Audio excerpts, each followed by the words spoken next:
क्या आप जानते हैं जुमा के दिन 3 खास दुआएं हैं जो अल्लाह फौरी कबूल करता है। जुमा मुबारक।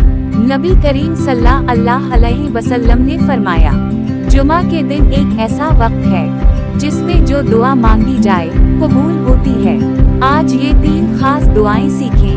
पहली दुआ, सुबह बानदर के दरमियान। जब आप मस्जिद की तरफ जा रहे हों या घर पर नमाज की तैयारी कर रहे हों, पढ़ें, अल्लाहुम्मा अफ़्ताहली अबया बिल रहमती।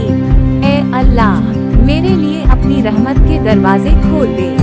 ये वक्त बहुत मुबारक है, फरिश्ते आमीन कहते हैं।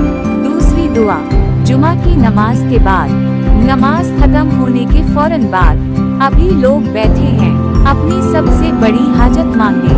रब अगूफ़ली वली वालिदैन, ए मेरे रब, मुझे और मेरे वालिदैन को बख्श दे। उस वक्त दुआ रद्द नहीं होती।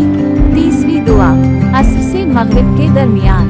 ये जुमा का सबसे कीमती वक्त है। नबी सल्लल्लाहु अलैहि वसल्लम ने फरमाया, ये वो घड़ी है जिसमें हर दुआ कबूल होती है। जो भी मांगना है उस वक्त मांगे, दुनिया की भलाई हो या आखिरत की, अल्लाह जरूर सुनता है। गनीमत समझी ये वक्त, आज के जुमा को गनीमत समझी। ये 3 दुआएं जरूर करें। कमेंट में जुमा मुबारक लिखें, सब्सक्राइब करें। अल्लाह सबकी दुआएं कबूल फरमाए। आमीन।